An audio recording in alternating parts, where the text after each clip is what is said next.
Hello, hello, hello. My name is at J Don't Fade, and this is Backdoor Bills Talk. What week are we in now? I want to say it's 12, week 12. Either way, after Thanksgiving game in Detroit, that was a entertaining game. I guess that's the best way to put it. Entertaining game. Yeah, another one of those games that kind of just feels like, it was a fun game because there's a lot of points scored, but in the sense of like a comforting game, I'd say probably not. I was actually in attendance, which was kind of cool for Thanksgiving game, my first Thanksgiving game live, of course. As you guys all know, I have Bill season tickets, and I go to all the home games. I did sell my tickets for the Browns game. Obviously, that didn't work out in my favor as the game was in Detroit. So didn't get any money back for that, other than the money the Bills gave back for the tickets, which wasn't great.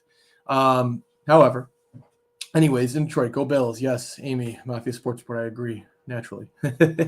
Bills did win, though, right? So really what's the best way to put it? Anxiety-ridden win for the Buffalo Bills. Yeah, I mean, it came down to the final, I don't think it was the final second, right? There was 2 seconds left in the clock, I believe, when we had gotten the lead taking, I guess, lead taking the go-ahead field goal, putting us up 20-25 over the Detroit Lions in Detroit on Thanksgiving. The way it shook out, and kind of, the best way to put it, too, is if you look at the way the points are scored in each quarter, it really breaks down how the game felt, right? So you've got the first quarter, the Bills score 7, the Lions score 7. Maybe not in this chronological order, but I'm just going based off of what the box score says. I was there. I don't remember the exact thing. There's a lot of up and down, a lot of shit talking from the Lions fans. I'll give them that too. They're kind of like showing a semblance of playing any kind of good football over the last 4 weeks. They're now 3-1 with a loss to us. They came in on a hot streak, 3 in a row, and then they felt the need that, or they felt like they had the ability to shit talk us Bills fans in Detroit. Never mind the fact that the Lions have been terrible. Every sports team they have has been terrible for a long time. The Tigers are hot garbage. Their rebuild has failed. The Red Wings are up and coming, but still looking like the rebuild's not going to go the way they thought that it would. They thought they'd be competing this year. I don't think that's going to happen so much. As far as getting to the playoffs, I think they're going to shake out and probably miss by a couple points. We got the Pistons. The Pistons are very, very bad, right? So they've been bad for a while. They do have Cade Cunningham. He's I guess somewhat promising. Sadiq Bey and one other guy they have. They're not anything special to write home about. They don't have an all-star talent. So without an all-star talent in the NBA, we all know that's a league where you cannot win without an all-star in your team. My Detroit. Ugh, what am I thinking there? I'm living in a nightmare. My Toronto Raptors. We won a championship a couple years ago. They had to trade for Kawhi. Without trading for Kawhi, probably don't get that championship. Kayla was great. The supporting cast was great. Danny Green was a great addition, right? Pascal Siakam was finally starting to come into his own that year, but it was not enough without Kawhi to win it. So you needed a superstar in the NBA. So either way, not to get off topic, Detroit doesn't have much to write home about. Their city itself, it was a cool city. I mean, like, it was decent. To me, you know what it was? They set it up really nicely because they have Ford Field. They then have Comerica Park. I mean, you could probably, and I'm sure there have been, I meant to look it up and I didn't. And actually, after this podcast, I'm going to look it up and remind me to bring it up next week. You could probably hit a home run at home, from home plate in Comerica Park. And if there's no obstruction, like, a wall or like seats or anything, you could probably hit Ford Field. It's like that close. Like, I mean, a toddler could throw a ball from standing against the wall at Ford Field and hit Comerica Park. It's probably about 25, 30 feet, maybe 20, even 25, even within 30 feet. Interesting. But I want to just take a look here. We said, Angry Buffalo fan, sorry. I feel you there. Says, I seen a Lions fan video that claimed the Bills fans were being toxic. I don't know that I agree with that, only because it was really a lot of, like I said, it was really a lot of, let's see. It's really, I'm trying to think of how to put it. There's a lot of back and forth. We're similar fan base in the sense that we've went through the Bills have been good now for a couple of years. We're like kind of turning the corner on that Trout talk. It's not even really mentioned so much anymore. But we went through it, right? And like, you would think with us going through it and being good now, they would respect us. And it was the same thing. You know what we have? And I realized, I was thinking, I was driving today, driving home, I was thinking, like, what am I talking about in the podcast? My experience of the game, and just kind of trying to, not what I was going to think about, I knew I was going to think about, but kind of put it all together. And what I came up with was that we have that quarterback now, almost like in a Tom Brady sense, or like when you have like Aaron Rodgers or a Drew Brees, like any of those really good guys, even Philip Rivers at one time. Like the quarterback, there, everybody's like, if he misses a play, it's like, oh, he's an MVP. Look at the MVP. Look at him. He's a god. Oh, he's the best quarterback in the league. We have that guy now in Josh Allen, where people just like find any excuse to shit on him, especially opposing fans. And it's kind of cool to have that guy. But at the same time, it's like, all right, when did Josh Allen cross over from being like this great, awesome story of this prospect that no one liked and everybody thought was going to suck and everybody thought he was a bust, and 6 teams passed on him, and we able to trade up and get him, and we loved him, right? And from the beginning, and all this stuff. When did he cross over from that loved guy to like, all right, now we hate him because he's too good? Like, is he beaten up on so many teams and like destroyed so many fan bases at this young point in his career that every team hates him?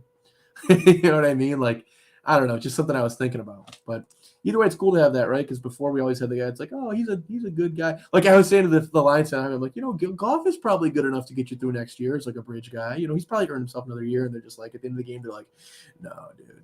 But like, dude, they were loving Jared Goff throughout the game. Like, oh, that's why we got Jared Goff. Like, as they saw what was going on. And as I looked at the clock, I told my brother, he's like, it's done. We're over. I'm like, no. There's 23 seconds left, and we got like a timeout left. Like, we're good. I think we had a timeout left. Maybe we had 2. I think we had 1. Maybe we did have 2. Either way, I was like, there's 23 seconds. That's too much time. Like, there's enough time to get down the field. And then when I was in the end zone where they kicked the game-winning, or the game-winning field goal, I'll call it. Where they kicked the game-winning, I call it, that's what it is. Where they kicked the game, the lead-taking and the game-winning field goal. So I saw that Steph Diggs pass, and that pass was unbelievable, and that catch was unbelievable. In traffic, Josh Allen throws a dart and a dime, a beautiful bullet pass, not a bullet, but kind of like a rainbow bullet to Steph Diggs for like 25, 30 yards. Nice big chunk play that really got them set up and really silenced the Detroit fans. What was interesting? That first possession, it was very loud in Detroit. The Bills Mafia, including myself, of course, really did show up to support the Bills.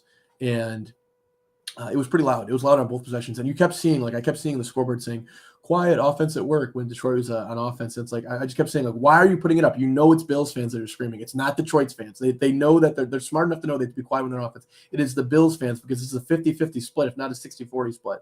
But if there is one game that Detroit fans show up to, and it probably is the Thanksgiving game. I remember it being like referenced in Gran Torino for some reason, that Clint Eastwood movie. Insane. But yeah, I remember like, oh, the guy had like Thanksgiving, something like that. So they do talk about it there, but that's probably, like I said, I saw a lot of people there that probably don't go to a lot of Lions games. It seems like a lot of wealthier families that are like, yeah, this is like the one game we go to each year, which is fine, right? Like, it's the one game we go to.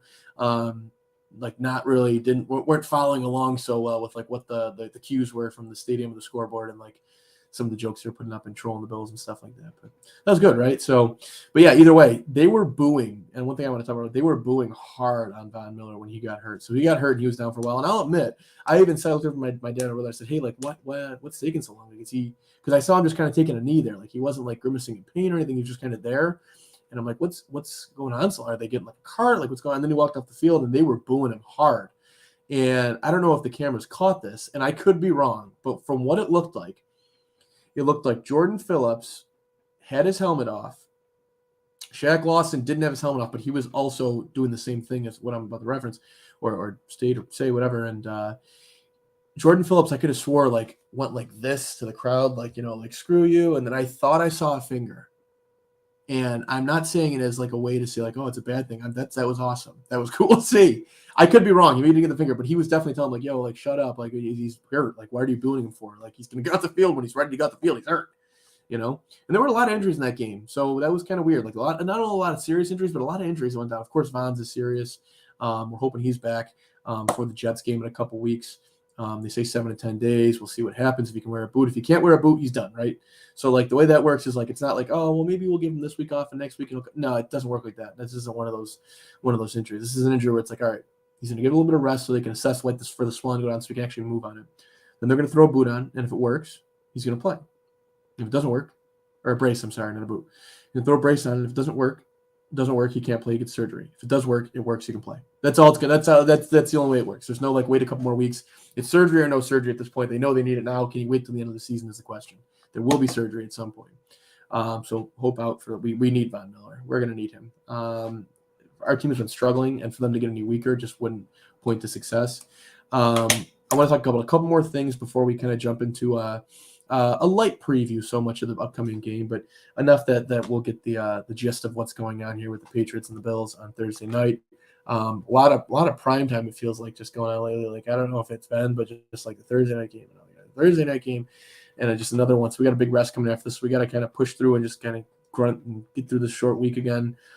Short week in the sense that, like, it's been a short couple weeks because of the Sunday game and the Thursday game, another Thursday game. It's just very strange circumstances, in my opinion. I don't remember the Bills' schedule ever being something crazy like this, except for when they had to make up that game against the Chiefs on Tuesday night, I think, for COVID reasons, during the COVID year. But that was a little crazy. Who I want to talk about, though, is someone who's still on the team and probably shouldn't be to this point. I know some people like him. Why? I really couldn't tell you. He hasn't done much the last couple weeks, other than give up. He is in the range of every pass that is caught, it seems like he is within 5 to 10 feet of that pass. Now, what he gets credited for on Pro Football Reference is not correct. I found out he's actually given up more than this. But I'll get the numbers. Like, that's the ones I have access to. So the ones I have access to, I mean, I heard it's actually like double these numbers. So we'll see. But these numbers themselves aren't good. So if you double them, they're even worse, naturally. So this is what I've got. Let's start in week. We'll start in week 8. So we'll go week 8, week 9. So week 8, 7 targets, 3 catches, 49 yards, and a touchdown. They're more like double from the numbers I read. So imagine that being something like 8 or 9 targets for 5 or 6 catches, 100 yards, and a touchdown. I know there's not more than 1 touchdown. I don't believe there might be 2 in the. No, I don't think there may be 2 in the Detroit game. I have to check. Okay, now I'm sorry, that's against Minnesota. So let's go to the next week. So Buffalo at Cleveland. That's week 10. A couple weeks back in Detroit, right? 9 targets, 6 catches, 85 yards, and a touch. That is accurate, I believe.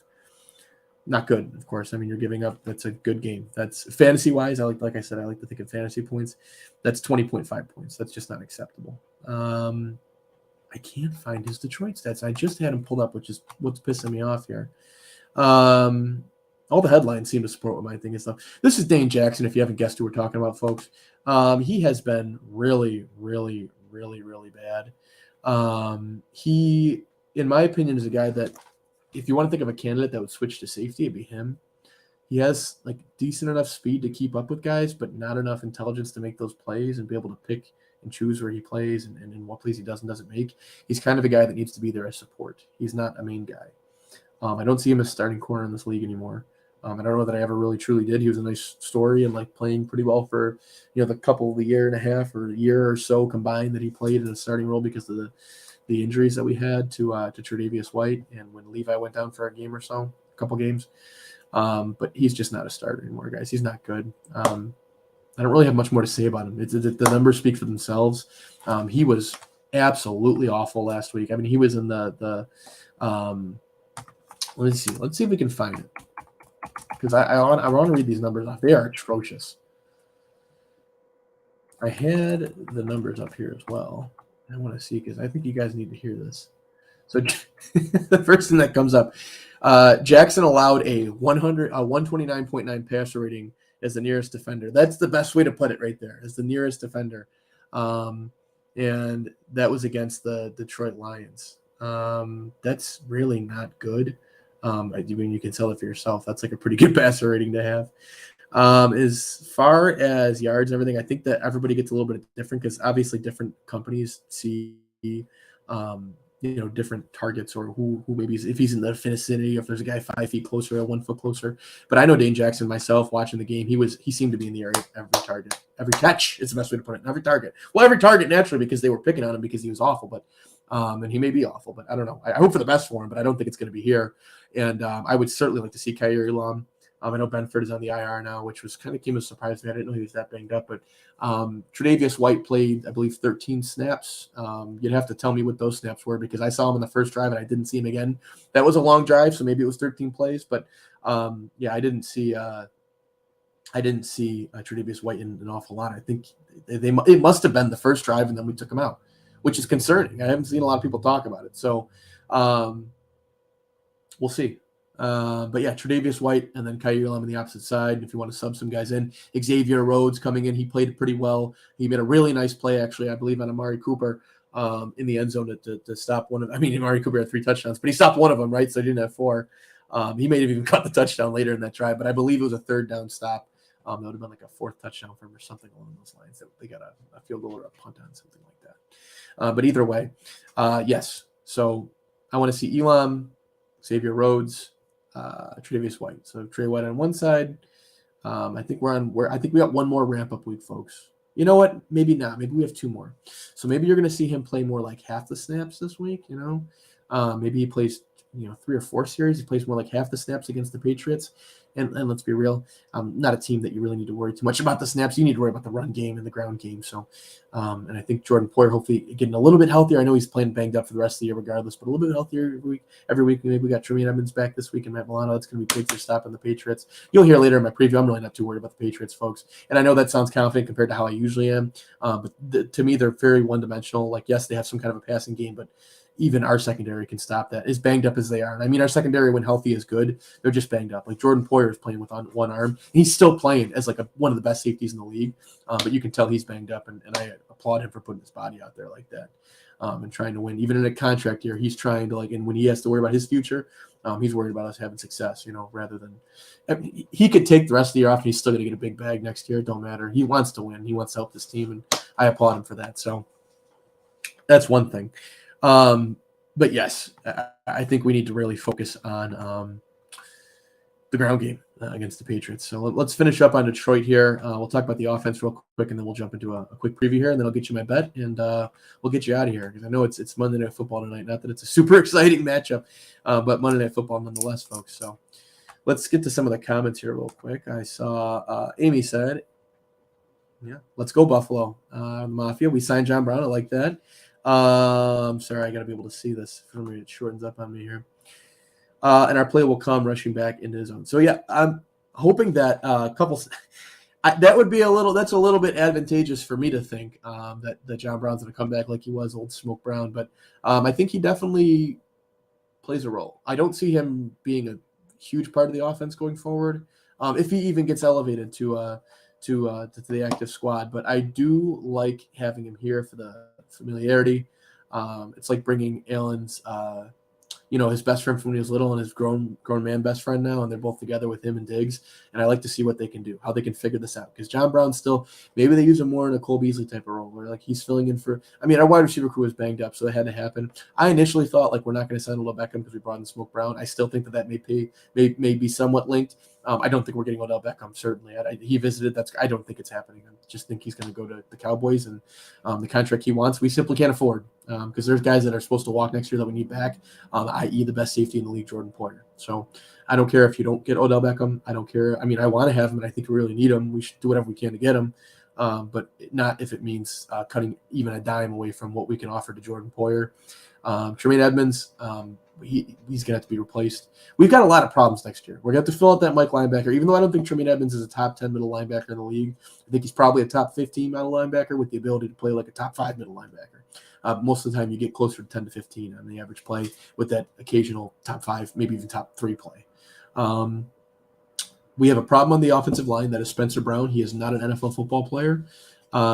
Nice guy, super embodies the Bills Mafia type of thing, but he takes penalties. When he doesn't take penalties, he is on the other end. I would assume, and I said I got to look this up, that he's on the other end about 80% of the Josh Allen sacks, and it just pisses me off at this point. I call it out every game.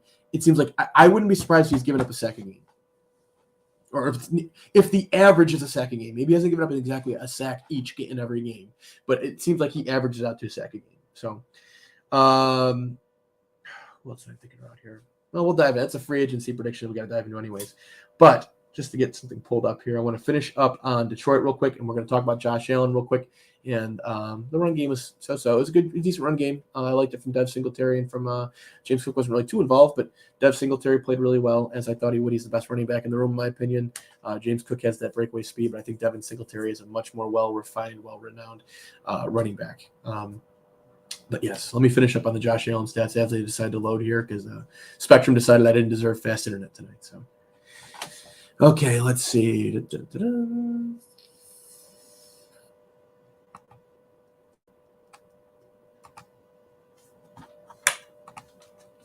Anytime now. Thank you for your patience here, folks. I feel like we're on a customer service call here. Thank you for your patience while you're on hold. That's the first time I'm seeing that. 14 Bills in the injury report. Not that that's not, they could be limited, full participants, with the risk of maybe losing 1 or 2, 3 guys for the game, but we'll see. The big guys are obviously Edmonds, Poyer, even why am I slowing down here? Russo is going to be huge to get back. I didn't really talk about that, but Russo is going to be huge to get back because he is having a decent season. Big Ed Oliver. I can't finish up talking about the game and what happened without talking about Ed Oliver. Safety sack, and just like he really tore it up. Really love what Big Ed's doing. I think he's finally kind of come into that top 10 pick status, and really create some pressure. And it's going to hurt not having Von Miller because I think that's going to hurt Ed Oliver's season slightly, but he's getting pressure.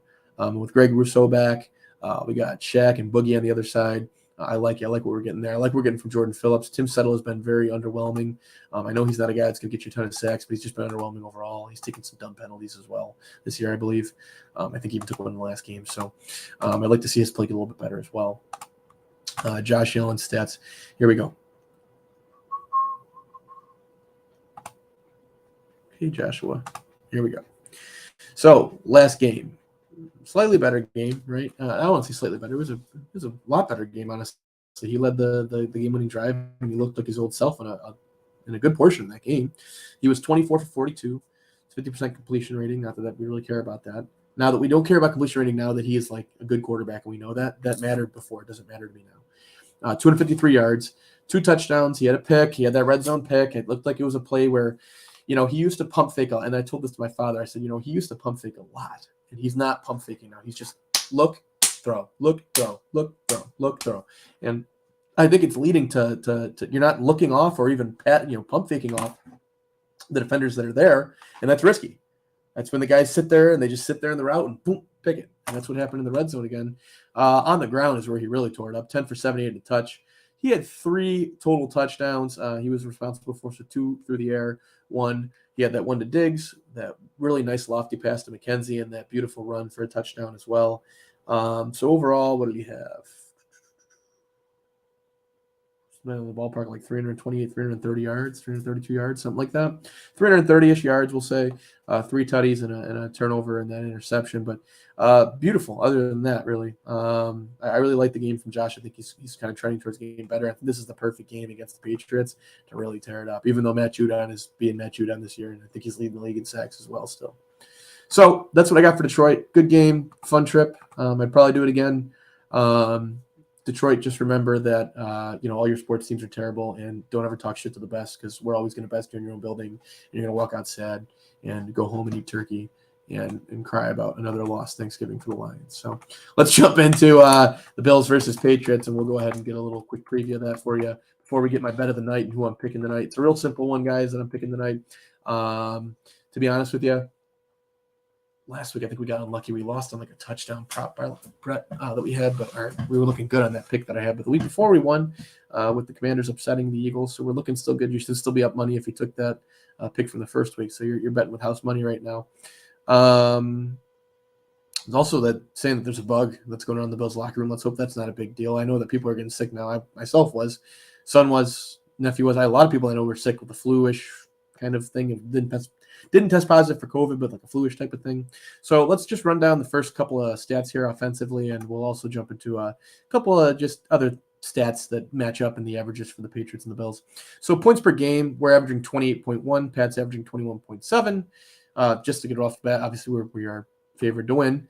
If you look at the public's pick right now, 66% of people are picking the Bills to win, while 34% are picking the Patriots to win. That's probably just Foxborough, because I don't know anybody else that thinks the Patriots will win this game. Not going to win. However, yards per game, we're averaging 415, so we're still tearing it up through the air and on the ground as well. 325 for the Pats. Obviously, not well known for their offense. Usually a defensive team since Tom Brady has left town. Magic number 12, TB12, the GOAT, has left town, and that offense has struggled ever since.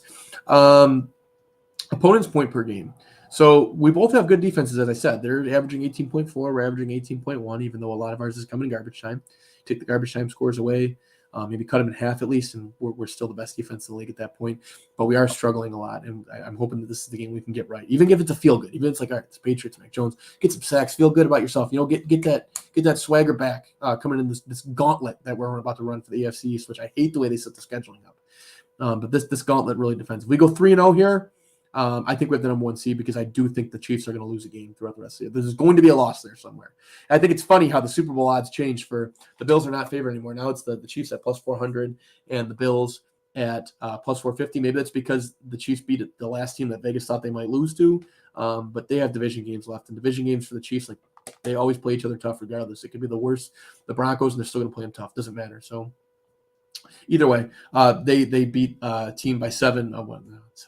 It was a comfortable win, but not as comfortable as our win over the Rams was when they were healthy too. There's no Cooper Kupp. There's no Matt Stafford. Who else is out for them? They're missing other players. I can't think of it, but they're missing players. They're missing a player in their secondary that's really good. A banged up Rams team they beat up on. Well, we beat on the healthy, just coming off a Super Bowl dub Rams team, but whatever. Talk your shit, I guess. So turnovers. Let's look at the opponent's yards per game. So we're giving up 327 per game. They're giving up 307. So they're edging us out just barely in that regard, but that's also them not playing prevent for the last 15 minutes of the game, the first 6 weeks of the year, as we were. So take that with a grain of salt. Turnovers. We have 19 turnovers. They have 17. That's not good to be beating them out in, but we do have a kind of a gunslinging quarterback. So turnovers come with that naturally, unfortunately. There's also some fumbles in there too. Penalties. We have 63. They have 66. So both penalized at a median-ish average. Penalty yards. We have 484. They have 528, which tells me they probably take maybe like a little bit more personal fouls than we would naturally. Only 3 more penalties, and that's an extra, what is that? 16, 30-ish, 46, 44 yards for 3 penalties. So that's the 3 unsportsmanlike conducts, almost 1 yard short of 45. So, yeah.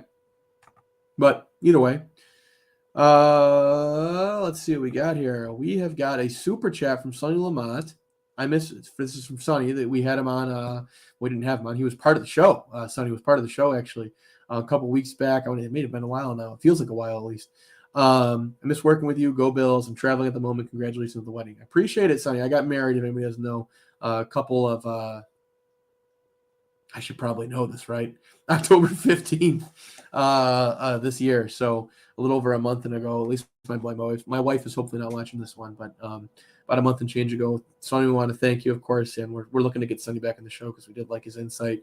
He is a very positive, very big lover of the Bills, representing all of Alaska and maybe the 5 members of Bills Mafia that live out there. Maybe there's more than that. I don't know. I'd like to see. I want to look up Bills backers bars in Alaska and see if we can find one. That'd be pretty cool. But yes, Chanel, thank you. I appreciate that as well. Always good to have you, though, Sonny, and we're going to look to get you on here soon. And thank you again, Chanel, for the congratulations. Still strange to be married. I'm only 27, but we've been together since I was 20, so 19 even. Jeez, so kind of always knew I was going to marry her as soon as I met her. So that being said, Patriots, Bills. I'll give a prediction.